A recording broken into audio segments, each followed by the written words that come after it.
আৰক্ষীক অসমৰ মুখ্যমন্ত্ৰী হিচাপে মই সম্পূৰ্ণ স্বাধীনতা দিছো যে আইনৰ গণ্ডিৰ ভিতৰত থাকি ড্ৰাগছৰ ব্যৱসায়ীসকলৰ বিৰুদ্ধে তেওঁলোকে কঠোৰৰ পৰা কঠোৰতম ব্যৱস্থা ল'ব পাৰিব।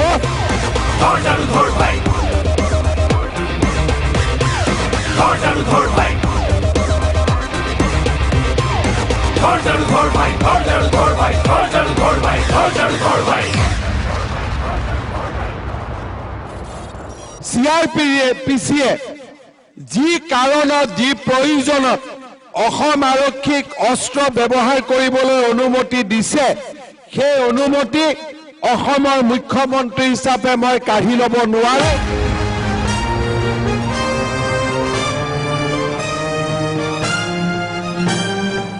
হাতে হাতে ঝাড়ু ধৰো, ড্ৰাগছ মুক্ত অসম গঢ়ো।